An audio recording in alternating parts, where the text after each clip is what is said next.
Hi, this is Remembering the Past, the show where we talk about people who've died recently who've had a profound effect on our history, our society, or our culture.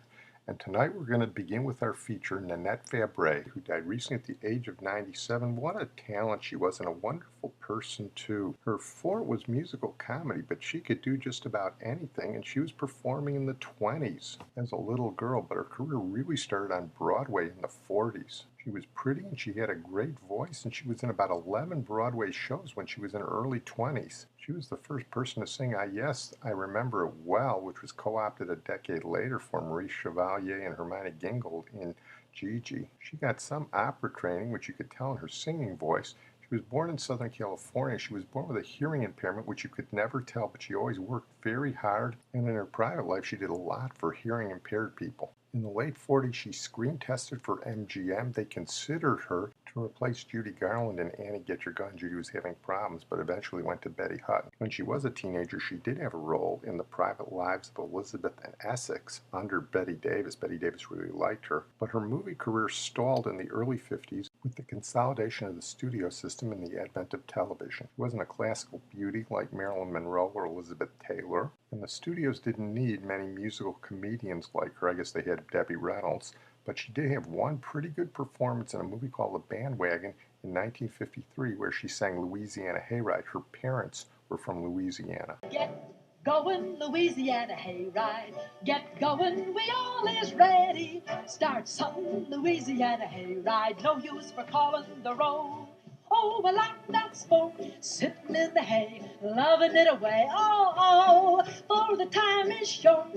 Crack your little whip, get your little ship to go. Start something, Louisiana Hayride. Well, not making it into the movies turned out to be the best break of Nanette Fabray's life because she went back to New York to try and get into television. She was knocking around in the mid-50s, and then she got the chance that made her career. Sid Caesar, whose podcast we've done, was killing it on television with Your Show of Shows with his female comedian Imogene Coca, who was as good as there was in the business. But they broke up. She went on her way, and Sid Caesar started Caesar's Hour, and he needed a female comedian. The call went out to Nanette Fabray, and for the next 3 years, if she wasn't as good as Imogene Coca, she was about as close as you could get, and she became one of the great female comedians in television history. Carol Burnett and Mary Tyler Moore both say that they got much of what they did from Nanette Fabray, because so much of what Sid Caesar did was visual. It's hard to translate into this medium. But let me say, if you're interested in Nanette Fabray, you should definitely check out the 6-minute pantomime argument that she had with Sid Caesar to Beethoven's Fifth. It is one of the greatest routines in television history. And also check out them together in The Shadow Waltz. Here's a little bit of them together in a skit where they're husband and wife in a 2 small New York City apartment. No, we are not buying a house. Don't talk about it. Now, you listen to me, Bob Victor. I'm sick and tired of living in this 1.5-room little dump. We can afford a house as much as Fred and George do. They make just as much money as they do, Bob. And it's a shame that we have to live here cooped up in this little place. For the same amount of rent, Bob, you and I can have a beautiful house in the country. There's no reason, Bob, why we shouldn't have a nice house. And in 30 years, we've owned our own place, Bob. Please, Bonnie, I'm sick and tired of living here in this little cramped-up place. I mean it, Bob, I really am. Now, look, honey, I tell you, this place is good enough for me. Look at that. You want to call a real estate agent and we'll get a house tomorrow, darling? Are you all right? I'm all right. Hello? Operator? Operator, I want you to get... Let me tell you, Lucille Ball had nothing on Nanette Fabray. And you want to know who knew comedy as well as anybody? Jack Benny, and here he includes her in a 1956 sketch. What's on your mind? What's the trouble? Well, I wanted to talk to you before Nanette Fabray gets here. As you know, she's an outstanding comedian, Jack. Unless you're awfully careful, I'm afraid that she's going to steal the entire scene. Bill, don't worry about me. I can take care of myself. Nobody's stealing any scene from me. You know, when it comes to tricks, you're looking at the old master. All right, Jack, I know, but I also know... Look, Nanette, will you stop worrying about it? If I'm not concerned, you don't have to. Okay? Well, that might be... Oh, Miss Fabray. Come in. Oh, Miss Fabray, will you sit right here? Oh, fine, thank you. We'll discuss this play. Tell me, Miss Fabray, what do you think of the script? Well, to tell you the truth, Mr. Benny, I think that I'm just a little scared. Scared? Why? Well, I'm Kind of scared of you, Mr. Benny. You see, you're so talented and famous and wonderful, and, well, I think that I'm just sort of overwhelmed by it all. Well, I can understand that. Oh, now here, in this next scene. Jack, as long as you've stopped the rehearsal a minute, would you mind if I asked you something? No, go right ahead. You know this telephone scene that's coming up next? Yeah. Well, Jack, that's just not me. I don't talk that way, and I was wondering if you'd mind if Of course. I mean, if you're nervous about it, if it doesn't fit you, put it in your own vocabulary. Oh, in other words, you don't mind if I change a few words? Why, certainly not. I mean, anything just so you feel at home. Oh, thank you. Now we'll start the scene. The great trooper. Ling-a-ling-a-ling, ling-a-ling-a-ling. Hello? Oh, Gloria, darling, how are you? Brace myself for what? My husband out with another woman? I don't believe it. If my husband was out with another woman, you can be sure that it was his mother. According to the script, that was supposed to be a wrong number. Well, Gloria, his mother is very young looking. She happens to be a stunning blonde. What? Well, they were parked up there because she happens to live on Mulholland Drive. And Gloria, I wish next time you get your facts straight before you jump to conclusions and accuse my husband of philandering. Goodbye. Look, Nanette. Wait a minute. His mother isn't young looking. She looks old for her age, and she's 83. And not only that, she's not a stunning blonde. She's as bold as an eagle. And last night, my husband was out with his literary agent. Oh, just wait till I tell that husband of mine. Come on, Jack, that's your cue. Now get on your toes, Jack, on your toes. Very funny lady, but then her career hit a speed bump through no fault of her own. Her financial advisor made a demand of Sid Caesar's people for equal billing and higher pay, and they told her no contract for her. Sid Caesar didn't know about it, and she didn't know about it, and for 5 years, neither of them was aware of why they broke up. By then it was too late, and television had moved on. And after that, they never used Nanette Fabray in the right way in television anymore. Carol Burnett featured her a number of times. The Smothers Brothers featured her. She got an episode of Mary Tyler Moore. Mary paid homage to her for all she'd given her. She did a lot of game shows like Password. Later on, she did One Day at a Time, where she played a grandmother.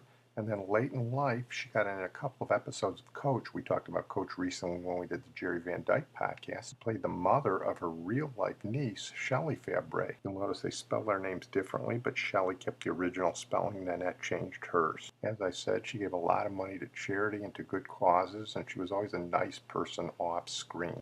Her influence on early television comedy is definitely underrated, and she probably didn't have as great a career as her talent would have allowed. But she won the Eleanor Roosevelt Humanitarian Award, and she had a pretty happy family life. Here are some good comments by her in an interview late in life. How would you like to be remembered? As me. A lot of people can't remember who Lawton Fontaine. I've got a story about be remembered. In this house, at every Christmas in this neighborhood where I live, there are 10 houses. And when my son was young, every year everybody would come over to each house and help decorate a tree. And we'd have champagne and cocktails, whatever everybody would want. And next year it'd be another person's turn. And one year when it was my turn, there were 28 kids in this neighborhood when we moved in here. It's a big house full of wonderful children. And I had put on a Bing Crosby album. And the kids are singing along with all the Christmas carols. And one of the little girls says, "That's a great singer. Who is that?" I said, "That's Bing Crosby." And she said, "Oh, well, who is he?" I said, "Well, he was a great star and not that long ago." And I said, "Well, who do your mommy and daddy listen to? What records do they like?" "Well, they like old people like Elvis Presley." I mean, think about that. Bing Crosby, not a clue. We're talking about one of the major stars of the world. And that wasn't that long after Bing Crosby. So I hope I'm remembered, but I wonder. That's one reason we do these podcasts, Nanette, to remember people like you. Well, we're going to move to the movies now with the British director Lewis Gilbert, who died recently at the age of 97. His name's not that well known here in the United States, but he did a couple of impressive films. In the 50s and early 60s, he did war films, and he did two of the most memorable war films, Sink the Bismarck and Damn the Defiant. Later on, he directed two Bond films, one with Sean Connery, You Only Live Twice, and another with Roger Moore, The Spy Who Loved Me. Without question, his greatest film was the 1966 work Alfie, a cinema classic. It made Michael Caine an international star. It dealt with some very serious topics in a unique way, and it had a lot of wonderful supporting performances. Notably, My Nice Jewish Girl from Brooklyn, Shelley Winters, and also Jane Asher, who was Paul McCartney's girlfriend at the time, Millicent Martin, who was famous for That Was the Week That Was in Britain in the 60s, and then became Daphne Moon's mother in Frasier 40 years later. Eleanor Bron, who starred with the Beatles in Help. Paul McCartney took her name for the song Eleanor Rigby. And Vivian Merchant, who was nominated for an Academy Award in Alfie as Best Supporting Actress, and was also married to playwright Harold Pinter. The thing I like about Lewis Gilbert is I don't think anybody had 4 movie themes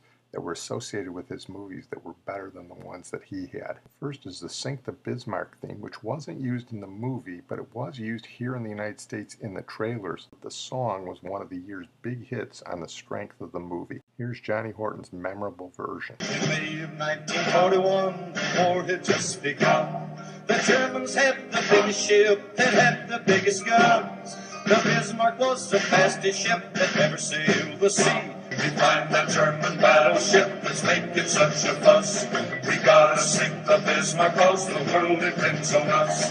We hit the decks are running oars and spin those guns around. But when we find the Bismarck, we gotta cut her down. You have 2 great Bond themes. The first is in 1967's You Only Live Twice with Sean Connery. It's sung by Nancy Sinatra, who was hot at the time. She was just coming off These Boots Are Made for Walking and Something Stupid with her father. And she does an excellent job with this one. John Barry, whose podcast we've done, put this together. He spliced together over 20 takes.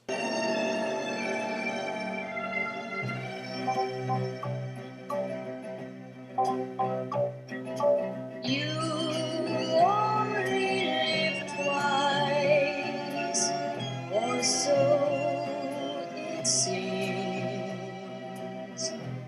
One life for yourself and one for your dream. That might be my second favorite Bond theme after Goldfinger, but if that one's not, this one is from the 1981 For Your Eyes Only with the new up-and-comer Sheena Easton. For your eyes only, only for you, to see what no one else can see. Now I'm breaking free for your eyes only for you. The love I know you needed me, bound to see you free to me, only for you. And I don't think there's any question what the greatest theme in a Lewis Gilbert movie is, and ironically, they didn't use what I think is the best version. It's, of course, Alfie, and in the movie, they use Cher's version. Cilla Black did one, but it's a Backrack and David song, and who sings Backrack and David better than Dionne Warwick? Backrack and David call this their favorite song, which is saying something. It's a classic nominated for the Academy Award, but it lost to Born Free. What's it all about, Alfie? Is it just for the moment we live? What's it all about when you sort it out, Alfie? Are we meant to take more than we give? Well, I'm going to close on that note. I want to thank my producer and IT genius, Sid Tepps. And we're going to close tonight with John Morris, who died recently at the age of 91. John Morris was a trained concert pianist, but he was shy and didn't really perform very much. He's better known as a composer for television, Broadway, and most especially film. But he wasn't just any film composer. He was the collaborator with Mel Brooks. Mel Brooks would do the lyrics and he would do the music for great epic numbers like this. He rode a blazing saddle, he wore a shining star. His job to offer battle to bad men near and far. He conquered fear and he conquered hate. He turned dark night into day. He made his blazing saddle a torch to light the way. Mel Brooks has said before that he wasn't even sure that Frankie Lane knew that he was singing a parody number. But as a final tribute to John Morris, we're going to close with his opus magnum, one of the greatest numbers ever put on film. And its legend only grows as time goes on. From the Producers. John Morris was truly one of the most talented film composers that ever lived. He said, "You're kidding." I said, No. He said, "You're going to put that on the stage, Springtime for Hitler? It's dangerous." I said, "Well, I'm a dangerous guy." Springtime for Hitler and Germany. The Deutschland is happy and gay. We're marching to a faster pace. Look out, here comes the master race. Springtime for Hitler and Germany.